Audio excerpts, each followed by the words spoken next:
Welcome to the Virginia is for Laughers podcast, brought to you by X2 Comedy.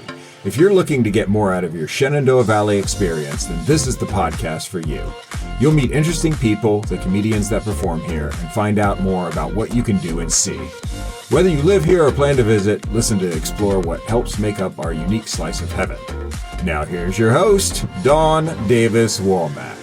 Hello, Laughers. I'm thrilled to introduce you to the folks from Old Town Cidery, a hip outdoor tasting room, aka the Cider Yard in downtown Winchester, Virginia.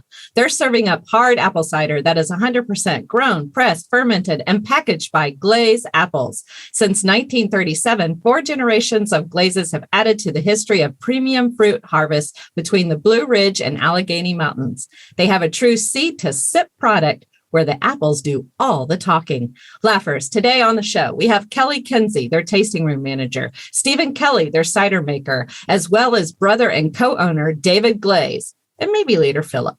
Welcome to the show, Kelly, Stephen, David, and Philip III. If we hope to see him today because he's busy in the orchard, but we have the rest of them here, and it's great to have them all on today.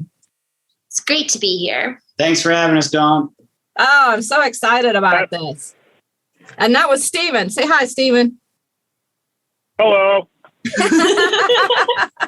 This is so exciting. Yes. So we may have a surprise appearance later by Philip Glaize III, but Laughers, he's out there busy working hard. David was telling us. So if he drops in, we just want to kind of not surprise you. And if he doesn't, know that he's out there making things happen to bring you the best cider and best of the vegetables. Vegetables. What am I talking about? Apples that you can buy.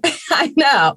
So anyways, you know, my human is showing, but I'm so excited to have you guys on today. Kelly, we recently took a cooking class with Chef Jordan making gnocchi out at One Tribe Farm in Mount Sydney. And we talked about having Old Town Cidery on the show. And now we're here. Yeah. Can you believe this is happening? That's awesome. I know. How fun was that? We don't mess around. We make things happen around here.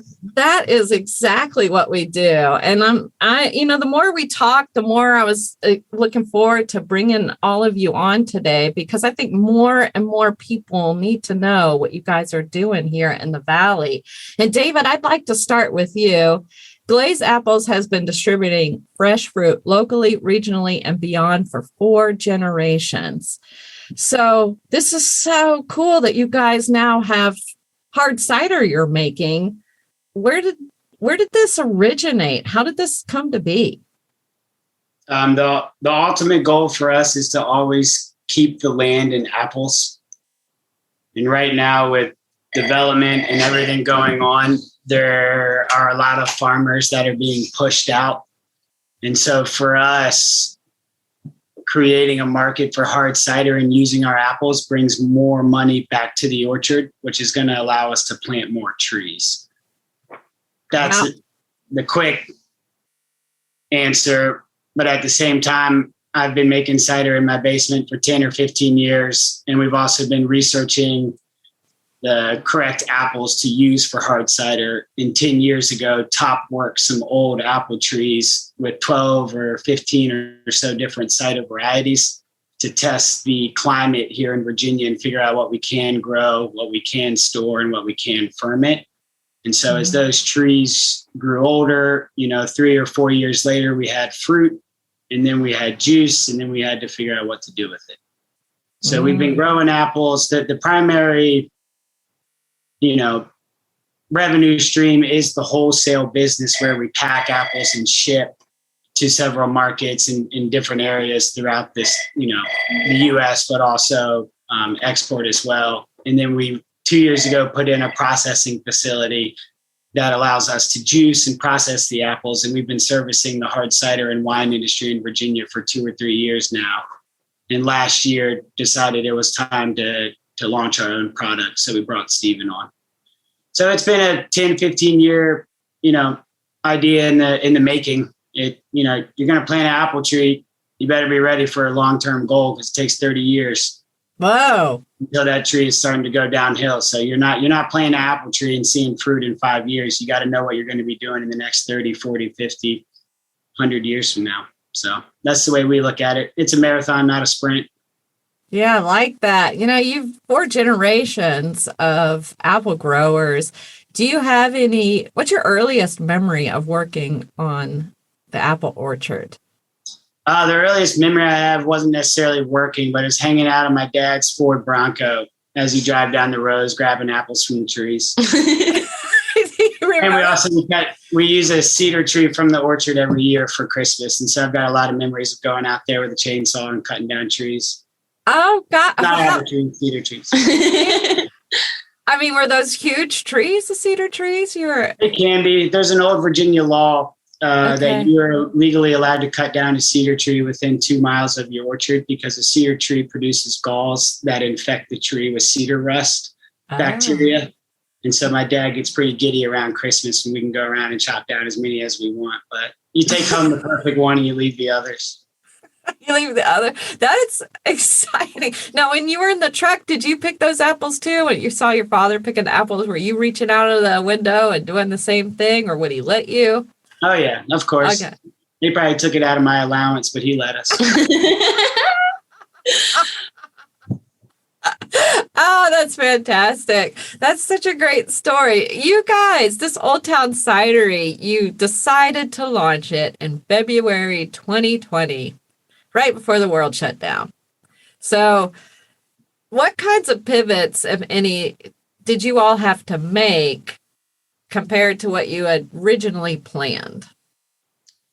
So in your question, you say we opened right when the world shut down, and that was the biggest pivot we made, and it actually ended up being a blessing in disguise. We were ready to pull the trigger on a downtown tasting room that was going to be indoor only with no outdoor space.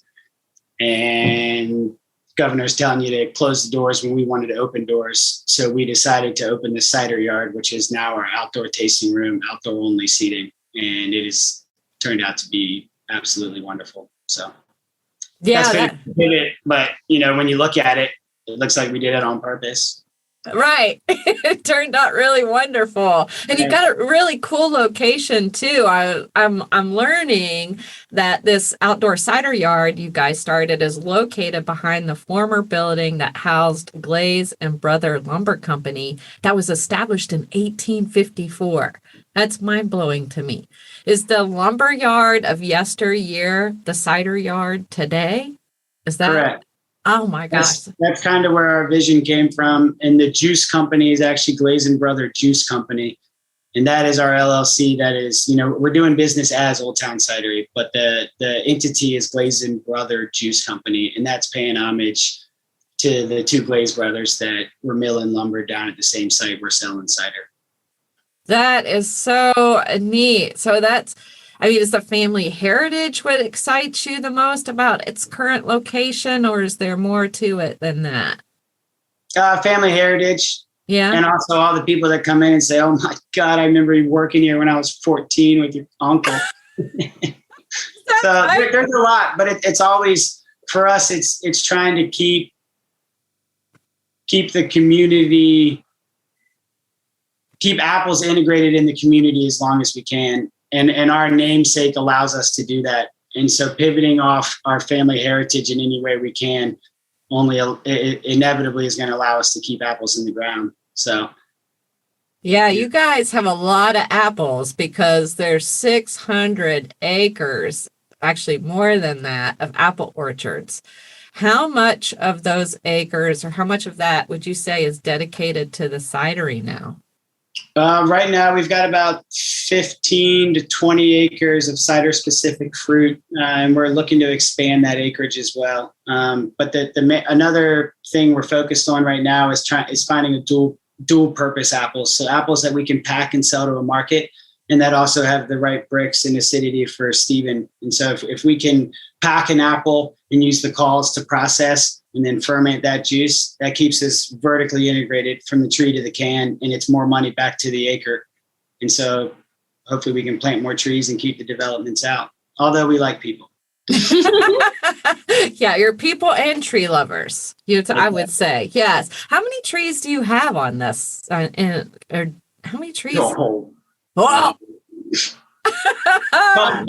Million, billion. I mean, it all depends on the planting that we're doing. We've got some trees that are 30 years old and that are spaced out 20 feet because they're so big. But then you also have high density plantings that are within 6 feet of each other, and there's 100,000 in a row.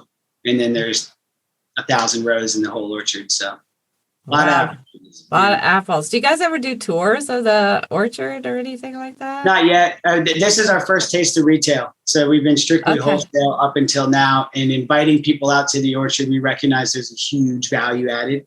Yes. And so that is definitely in our radar. And I'm sure we'll get to that with some of the other, topics we discussed today.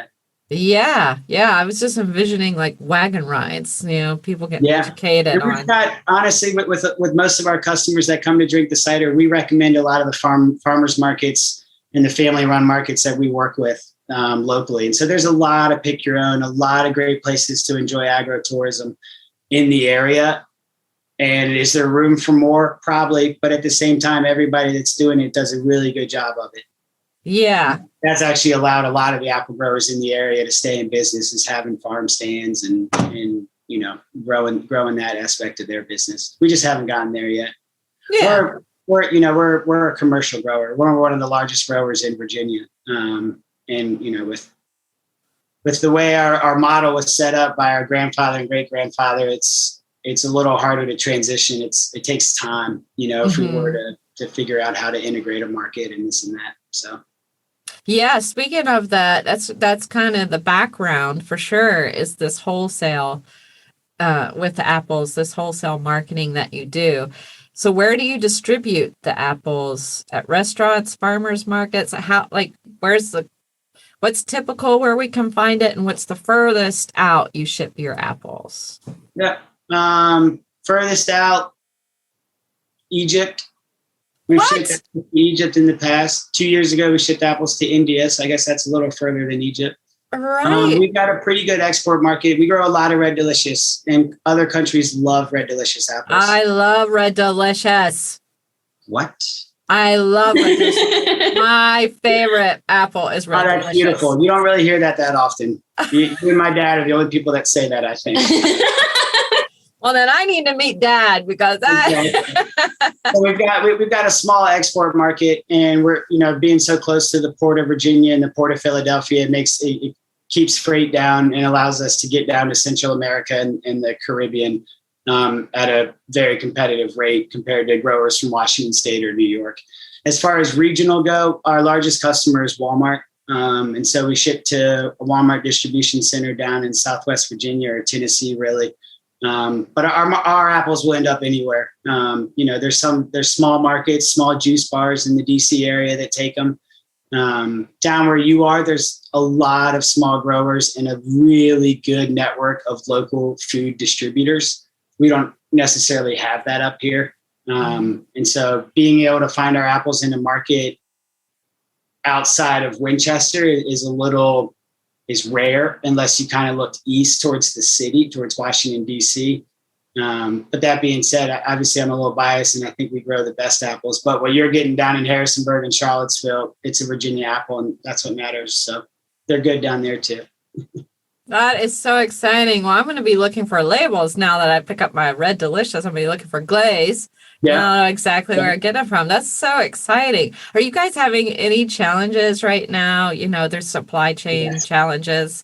What kinds of things are you going through with that right now? What's happening currently? With labor challenges or labor or like shipping product anywhere right now? Yeah. What's happening? As everybody knows, the cost of production is going up. The cost of living is going up, and nobody wants to work. And so we are stretched very thin. We rely heavily on the H-2A program that we work with the Mexican government. And so they provide us with legal workers that come up here to pick, and are now actually in our packing house as well, because we can't find anybody local, or, nobody wants to work, or they already have a job. I shouldn't make that assumption. Right. Yeah, that's true.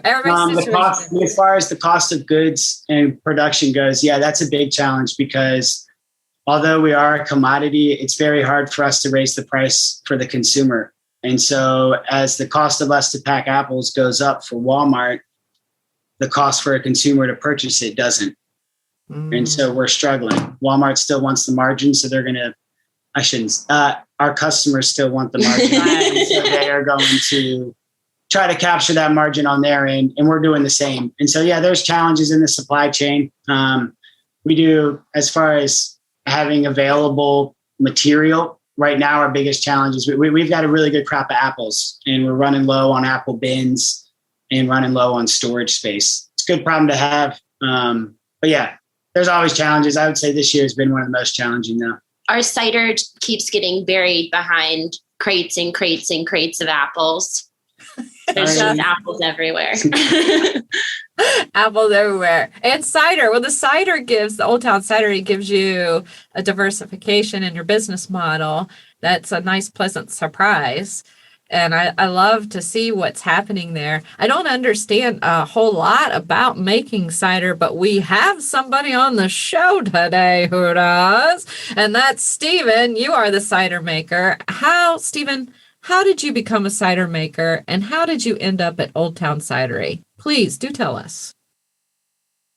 It was quite the journey, but to shorten it down and make it as concise as possible, as soon as I entered the workforce in my early 20s, I started working in the alcohol industry through retail, then into distribution, and from wine and beer and cider distribution, I found an opening for a sales job with a cidery in the state of Virginia, and started with sales, started doing retail, doing tap room management for them and everything. And slowly in that position, it's a small company, so everybody played a part in a lot of different things. I slowly started to learn and take over the production and the cider making for that cidery. So really learned with a lot of trial and error. Also, you know how everybody learns this day and age, you Google and YouTube. So with a combination of all that stuff, Steven, finally figured out how to do it good enough. That YouTube, that's how, if I want to know how to do anything, I'm on YouTube. How to fill in blank. Yeah. Yeah, and it's also a good way to learn what not to do when you get to see somebody else fail. That's true. Yeah. How long do you think it took you to understand how to make cider? Like, is this a few months process, or? If I told you I had a full understanding right now, I'd be lying to you. I feel like every time I come into work, every time I get into the juice plant and the cidery, I feel like I'm learning something new every day. But I guess to get to the point to where I had the confidence to package and sell a product, it certainly took a couple of years. Like Dave was saying, you start in your basement, you start filling up jugs, you start doing a lot of things wrong, troubleshooting that and addressing that. So it definitely takes, I would say, before I got the confidence to take other juice and to ferment it and package it, it definitely took a couple years. Yeah. So do you do most of your own taste testing, or do you enlist others into your taste testing of your? Well, that's the tough conundrum that I come into, because I'm very critical of myself. So when I do bring other people in, like my significant other or family members or friends, I surround myself with very nice, kind, sweet people. So I'm leery to trust them when they say that they like the product, because nobody's going to tell you that your kid's ugly to your face. But so yeah, I try to branch out to as many people as I can to let them try it. But it's not until somebody that doesn't know my name or my occupation unknowingly tries it in front of me and then they enjoy it, that's really when the seal of approval is stamped. Yeah, I like that. I would feel this exactly the same way. I like the whole ugly kid anything. They're not going to tell you to your face. Oh my gosh. Well, I learned that in college. I'm not a very good cook, and my sweet patient girlfriend will take a bite of something that I'll make to eat for dinner at home and say, "Wow, this is great," and I'll take a bite out of it and I'll say, "No, it's not. Thank you for being nice." Well, we got to give a shout out to the girlfriend. What's her first name? Her name's Megan. She's the best. Ah, Megan, she's the best. You got to make sure she hears this when it comes out. We love you, Megan. That's so good. Hey, Stephen, I'm curious. Were you good at chemistry in high school? How did you figure out you would have the ability to make cider? I wasn't really great at chemistry. I wasn't really great at anything in school other than recess and lunch. But I definitely had some strengths, and science and maths were definitely two of my strengths. But I think what's unfortunate, I think I put a lot of pressure on myself when I was in school to do well and to have a firm understanding of everything instead of just kind of letting it sink in naturally. And that's kind of what I've done as an adult. And since I got out of school, I felt like I've learned a lot better just letting things sink in at their own pace and gaining an understanding on my terms as opposed to 30 other people in the same room trying to learn the same thing 30 different ways. Yeah. I guess if that's... Yeah, I like that. But yeah, I'm decent at chemistry, I guess, to answer the question. I don't know. It's a lot like I said, I try to cook, and it's a lot like following a recipe. When you making cider is a lot like making any other kind of consumable thing that you would do. It's just following a recipe and tinkering it the way that you like to tinker. Yeah, and making it your own with your own flavor on it. That's really great. Absolutely. What is the process of turning apples into hard cider exactly? Can you tell us about that in a little more detail, Stephen? Absolutely, yeah. So I guess the first step and the most important step is picking the apples and pressing them into juice. So for a lot of cideries, that's as simple as picking up the phone and calling the closest person that provides juice around you. But one thing that sets us apart is that we actually, like David mentioned, we grow the apples and we pick the apples and we press the apples ourselves, which gives us a lot of flexibility in blending with different varietals. So like grapes in wine, if you're familiar with having a Chardonnay or a Cabernet Sauvignon. Very familiar. Apples are also, yes, yeah. Apples are also different varietals as well, with all their own different unique characteristics. So we touched on earlier, there's Red Delicious, there's Golden Delicious. A lot of people are familiar with that, but there's many other apples that have a lot of unique characteristics that can play a huge factor in the different taste and everything with that. So the fact that we get to, Dave does a great job blending different apples that will complement each other well.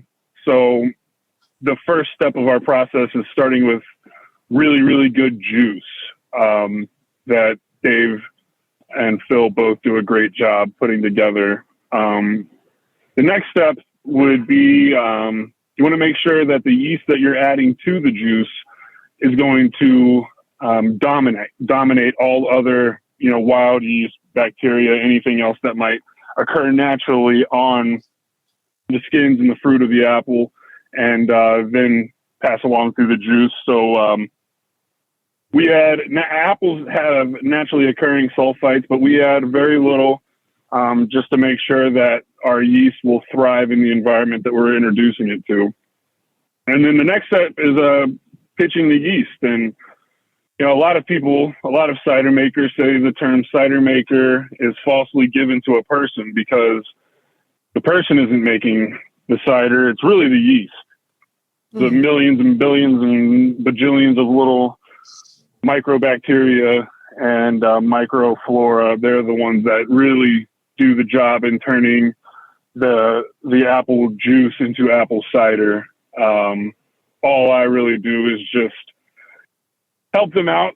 I guess you could call me a concierge. Just keep them happy. Different yeast and different juices all have different things going on. So a big part of my job is just keeping the yeast happy and temperate so that they do their job well and efficiently, as opposed to poorly and inefficiently, which can then lead to off flavors, off aromas, and in worst case scenarios, just rotten juice. Right. And those you pitch those and you say, forget about it. Right. Or yeah. No, there's a lot of testing on the juice before we pitch. And then there's a lot of monitoring during fermentation. So it's, without going into too much, yeast, like myself, are very gluttonous. And when they're in an environment full of sugar, they will just eat as much, if they could be in a warm environment full of sugar, they'd eat it as fast as they could. But in doing so, would be a very inefficient fermentation that would lend, sulfuric notes or sauerkrauty flavors, just many, many different off flavors that can arise in cider. But, as long as you can keep an eye on and moderate the amount of nutrients that the yeast are getting and regulating the temperature at which they ferment, whether it be colder to slow them down or warmer to keep them going. A lot happens in between the pitching of the yeast and the finishing of the fermentation. A lot happens. What do you mean a lot happens? Just organically with the chemical process? What do you mean? A lot of, like I said, like earlier when I mentioned that the yeast can often work inefficiently. The biggest thing that I do is just monitor that they have the right amount of the nutrients, the right kind of nutrients. So we'll supplement them with potassium, nitrogen, a few other different nutrients to help further them along the way. And regulating the temperature is also a big step to it. It's kind of in the beer world. As many beer drinkers will know, there's basically two types of beers. There's ales and lagers. Right. And the biggest difference in ales and lagers is the temperature at which they're fermented. Lagers are often cold fermented, and the yeast stays at the bottom of the tank, where ales are often fermented at warmer temperatures and at the top ferment. With cider making, it's a lot like wine making. You want to you kind of want to keep a foot in both doors and regulate and balance that accordingly. Well, I learned something there today. Actually, I favor the lagers, and I had no idea. I mean, I figured there was something different between them, but I didn't know the detail behind that. So I appreciate that, Steven. I've been educated today. Edumacated. Yeah, because they're fermented at a cold temperature, that often leans towards the less what would you call it? Less floral aromas that you can get in an ale. That's why lagers are often clean, crisp, easy drinking, and that's kind of what we go for with our cider too. Yes, easy drinking. Speaking of easy drinking, I'd love to talk to Kelly, the tasting room manager, about the flavors offered, because they have a handful on tap in cans. In fact, 6 different types of hard ciders with a range of flavors. And Kelly, I understand there is also a rotating guest cidery that's featured on tap. Can you tell us more about the 6 different types of ciders that you have, and more about the rotating guest cidery you have on tap? Like how often, what types, and how often you change it out? Yeah. So we usually buy 2 or 3 6-stall kegs from the guest cideries. Then it just kind of depends how long it takes us to get through them. We did like a slushy machine, in the summer. So sometimes we throw the guest tap in there, or we do a lot of like tasting flights so people can try a few different ciders. And I feel like they're pretty popular in the flights also. But the whole reason we do that is because, we were the juice company in the first place, and a lot of cideries buy our juice. So it's kind of like a way for us to keep a good relationship with the companies we're already dealing with. So most of the guest taps we put on are glazed juice ciders, just not Old Town ciders. But we have 6 different ciders in cans right now, but we also do some seasonal ones. So we've made more than just the 6 varieties, I guess you could say. We've got 3 different light ones, which are lower calorie, lower sugar, lower alcohol, because most of our ciders come out right about like 7%, which is a little bit higher than your, Bud Light, Miller Lite, Mick Ultra. But I mean, Steven would be good for this question too, because he actually makes the ciders. But we have our Downtown Light, the Old Town Light, and the Honey Crisp Light. And then we do a Pear Secco. That's probably our most popular cider that we make. We also do a Raspberry Rosé.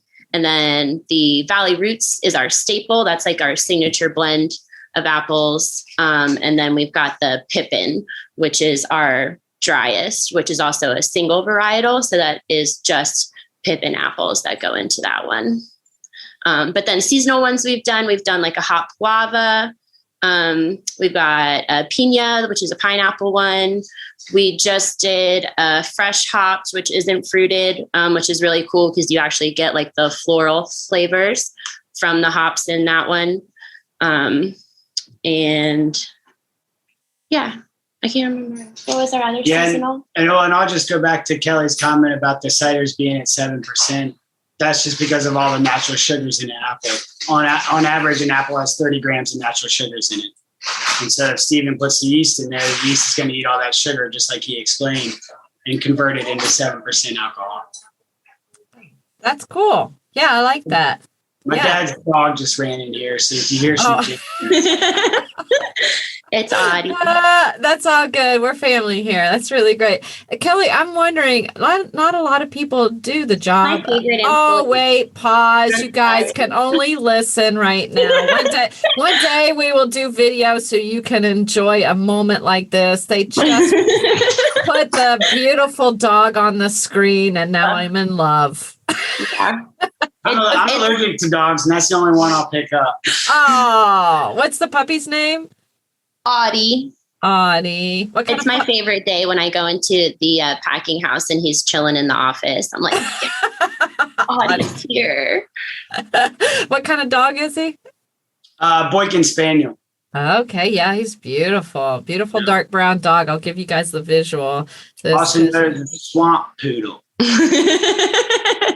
Swamp poodle. Yeah, he loves where he's at. You can tell. It's awesome. Kelly, I had a question for you. Not everybody is a tasting room manager or knows what that involves exactly. So can you give what does a tasting room manager do? I don't want to assume. What is you would like do the schedule and just make sure that everyone who's working is trained and, keep all the ABC laws, make sure we're like abiding those. And at Glaze, I do a little bit of everything, a little bit more than just the tasting room. We also that's just what's on the business card. Yeah. We self-distribute through VWDC. So right now I'm like during the week I do sales, and then I do a lot of the actual distributing also. So I'm kind of running all over Northern Virginia trying to sell cider and dropping off ciders, and then being at the tasting room on the weekends, making sure that is all running smoothly. And how did you find Old Town Cidery? How did you find your position? They found me. Oh, they did? How did they do that? How did they find you? Well, it's all, it's a small town. We all kind of know each other. My brothers grew up with the Glaize boys, so I've known the family forever. And I was a bar manager, and it just kind of seems like a natural progression. Get out of the restaurant scene and kind of move more into, the alcohol side. Yeah. Which I was already dealing with, but it's just like, being on the other side of the bar, I guess. Yeah. You guys are a really well-oiled machine, I feel like. And you're doing great things together and branching out into agritourism, and you've got these great ciders. I know we've talked about the different flavors. On a personal note, which of the flavors is each of your favorites? We know you've said what the most popular one is. What is your favorite cider that you all sell? So what about you, Kelly? We'll start with you. My favorite's the raspberry rosé, because it has a nice like fruitiness up front, but it still has a dry finish on it. And I don't like things that are too sweet. I also really like our Old Town Light. It's one of our newer ones that we've done. Like I said, if I'm going to have like a couple of them, like drinking 7% ones the whole time isn't like the best look. So the Old Town Light's only like 4.5%, 5%. And it has a nice like tart green apple flavor to it. But it's almost like a cider, like seltzer, like it's like a little bit lighter. But I like both of those a lot. And I'll say too, the raspberry, we grow the raspberries on the orchard as well. Mm-hmm. And so you have that other connection to the land. So obviously we're not going to be able to grow pineapple to put in the cider, but any opportunity we can to grow what we want to co-ferment or co-blend with, we're going to do it, or forage it.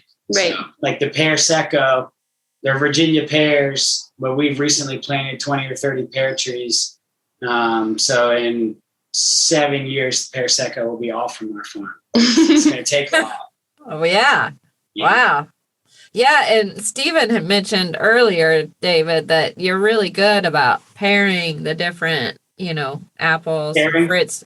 Pairing, putting the different pairing. Pear secco. Oh, there we go. I was like, wait, what am I missing?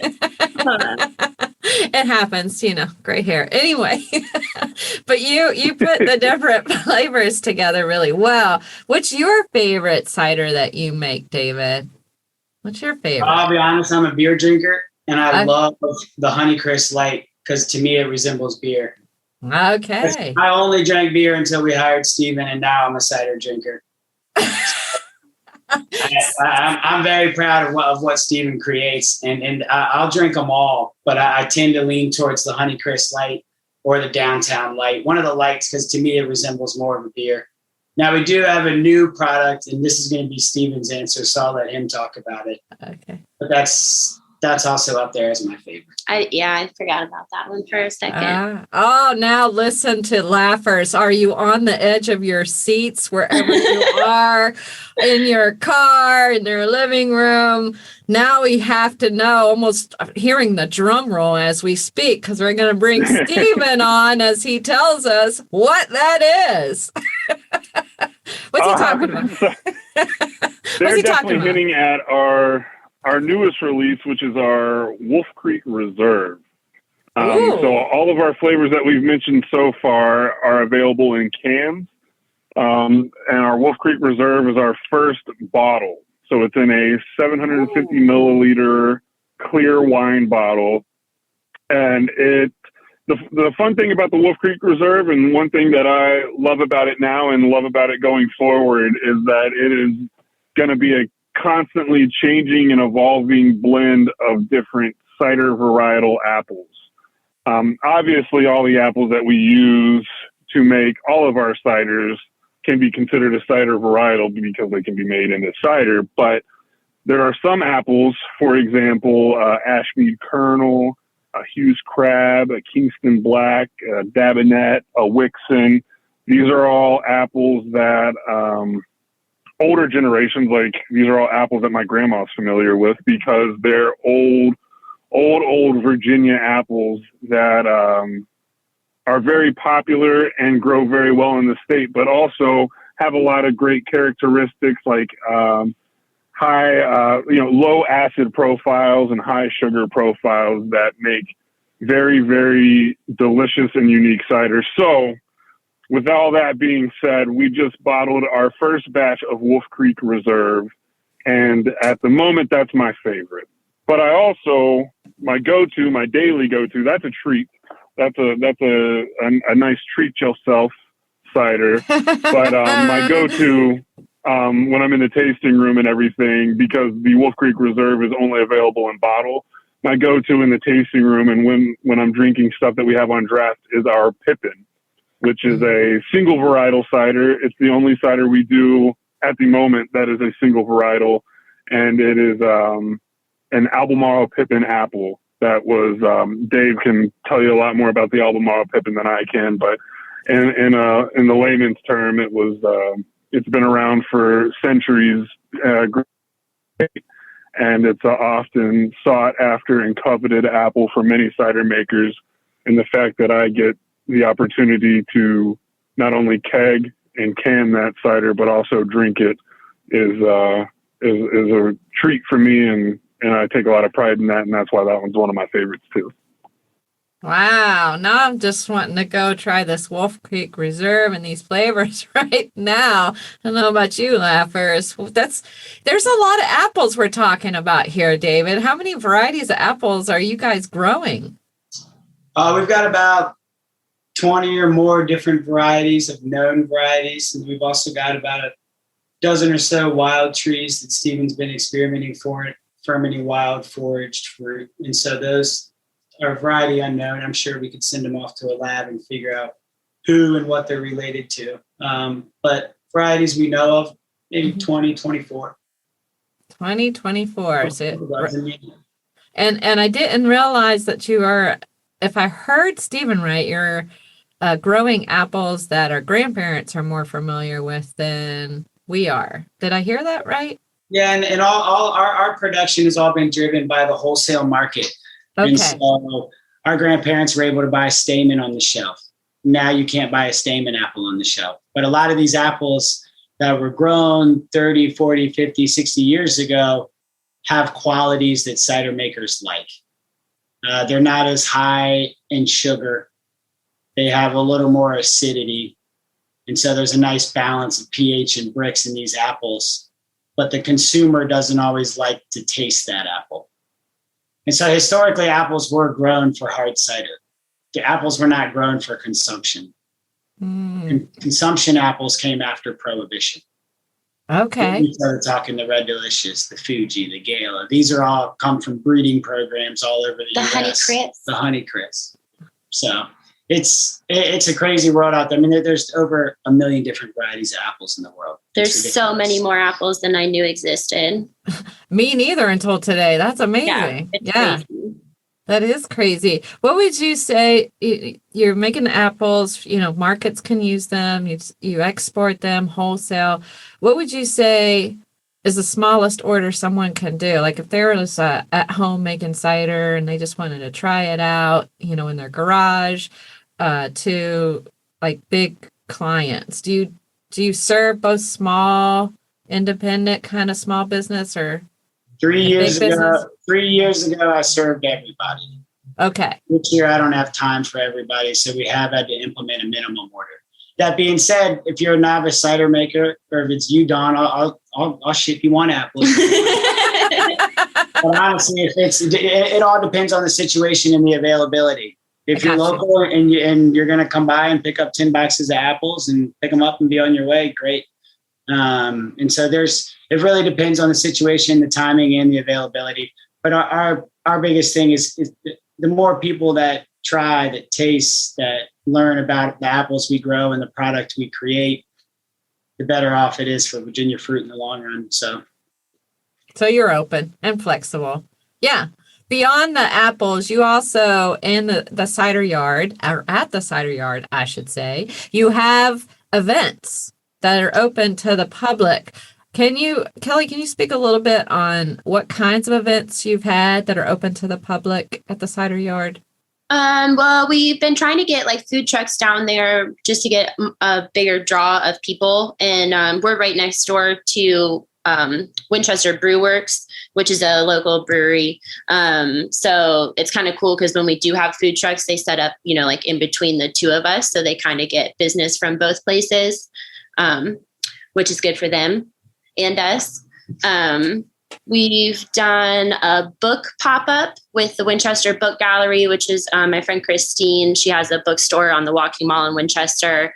So that was cool. She set up a little book table, had some Johnny Appleseed books and some, cider making stuff. Most of the other things we've done have been like ticketed or like private events.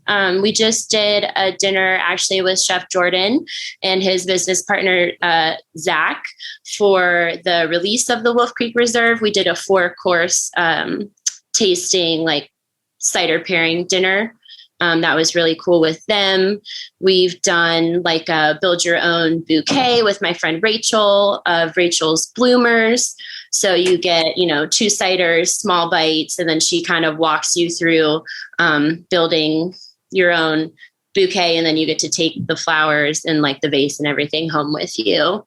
And we've done like a rehearsal dinner also. But we're kind of new. We just opened up the tasting room in April, so we're kind of newer, doing events and stuff like that. I'd say probably the food trucks are like the biggest one that's open to the public to get people down there. What's the size of your cider yard in terms of people that you can seat there? Say if somebody was considering a private event, how many people can you seat in that area? Well, you use the word private, so I'll see if we can fit in there. 120, 200 people. Okay. And what types of private events, in addition to what you just shared, have you had? Just give people some ideas of maybe how they can utilize that space for themselves. We've had the Shenandoah University alumni reach out to us, to rent the space to plan whatever it is they need to work on. The rehearsal dinners are definitely like a big one for weddings. We had like a wedding after party. Yeah.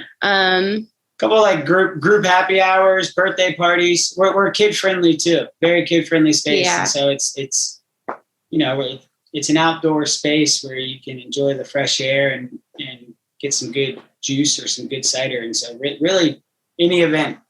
Yeah. And you can pack your own food, like bring your own food. Thanks, David.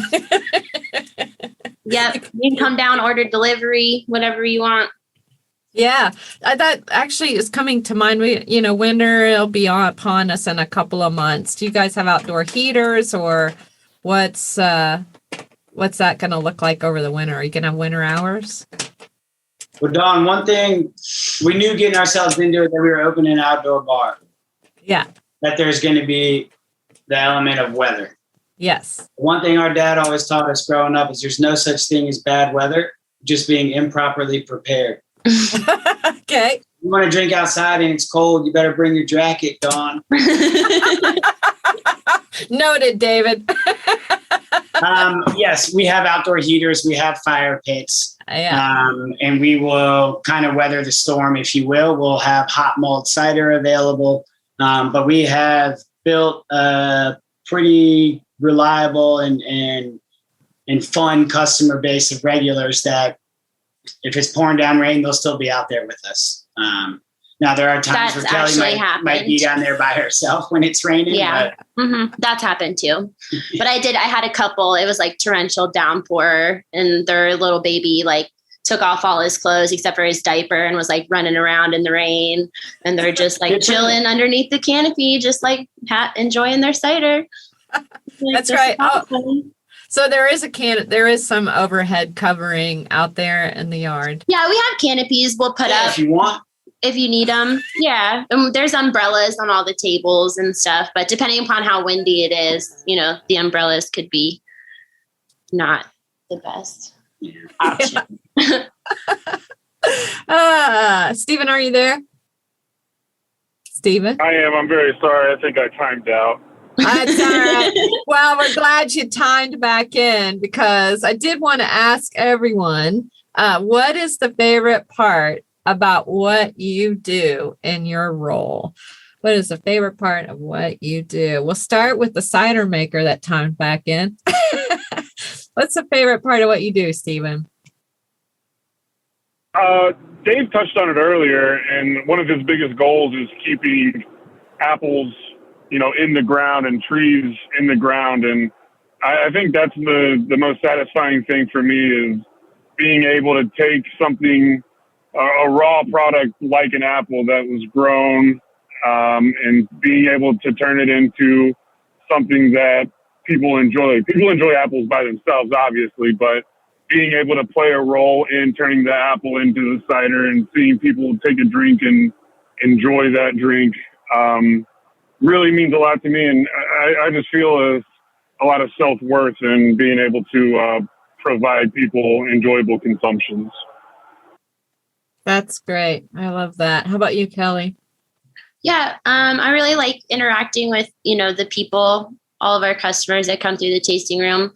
It's really nice to be able to stand behind a product that you, feel good about. You really like yourself.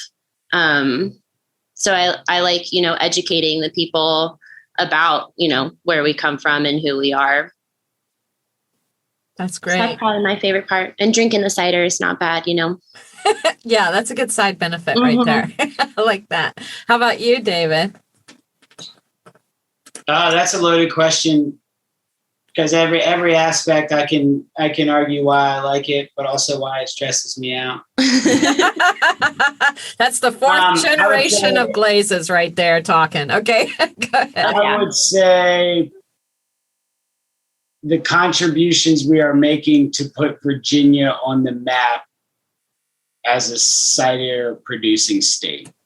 Virginia is known as one of the best producers of cider. And I'm not just saying that because I'm biased. If you ask anyone where the best cider comes from, they're going to say Virginia. That's awesome. And that could be even compared globally. And so for us, we're doing our part to say, hey, we have the climate to grow these really good apples. We have the experience in the cider maker to make the really good cider. And so it's that connection of, okay, you can pick a cider up off the shelf, but do you know what's in the can? And as the apple grower, we have that connection, and we want the consumer to recognize what's in the can as well. Right. Yeah, I like that. And I also really enjoy working with all of our employees. Oh, not necessarily Kelly and Steven, more the ones that I can speak Spanish with, and Kelly and Steven don't know what I'm saying. Yeah. That's great. Aww. I know. Oh, I'm feeling the love. Well, as we wrap up here, before we wrap up, I see that a question I did want to ask before we do that, and that is, I read that you may also be getting a building space. I was hoping you'd forget that question. But I'm coming to it anyway. Do you think you would still keep the hip outdoor cider yard as well? What is in store for the future of Old Town Cidery before we wrap up here? Yeah, so we set up the outdoor cider yard knowing that the existing property was up for development. And just last month, the property sold, which is very bittersweet. But the developers have since reached out to us to talk to us about the opportunity for keeping the yard intact. That being said, yes, we'd have to shut down for construction and this or that. So will we find another location? Yes. Will that be out of the orchard? Maybe. Will it be a brick and mortar downtown? Maybe. Yeah, keep guessing. You'll find it. You'll know. You'll know, which is a great segue into the next question, because they can find out that information by following you. They can keep updated on the changes for Old Town Cidery that are coming down the pike by connecting with you. So how, as we wrap up here, can the Laughers best follow Old Town Cidery and what's going to be happening? The best way would be our Instagram or our Facebook. We also have our website. It's all Old Town Cidery. So oldtowncidery.com. On Instagram, we're Old Town Cidery. And on Facebook, we're Old Town Cidery as well. Yeah, that's great. And they are right now in downtown Winchester in the cider yard that used to be the lumber yard. And this is fall right now, folks. So I can't think of a better time of year to go out and get yourself some hard cider and enjoy the fall weather with these beautiful people. So thank you so much, Kelly, Stephen, David, Audie, and we missed Philip today, but it was still amazing. And maybe next time we have you all on, Philip can join us. So thank you so much. This has been super fun. I look forward to seeing what's store for Old Town Cidery in the future. Thanks so much for coming on. Yeah, thank you, Dawn. Thank you, Dawn. Thank you, everybody, for listening. Yeah, thank you for having us, and thank you to all the laughers for listening. Yes, laughers. We will be sure to put their information in the show notes as well, so you know exactly where to find them and can enjoy their yummy ciders. And of course, lastly, and most importantly, thanks for tuning in, laughers. Out of all the podcasts out there, you picked us, and we think that's pretty darn special, just like you. Until next time, keep smiling. Bye. Bye. Bye. Bye-bye. Thanks for tuning in to this episode of the Virginia is for Laughers podcast, brought to you by X2 Comedy. We'll be dropping a new podcast every Wednesday at 4 p.m. Eastern Standard Time, so check back for another uplifting episode. Come to an X2 Comedy show or let us bring a show to you. To find out more, head to x2comedy.com. Be sure to share us with a friend. Until next time, cheers.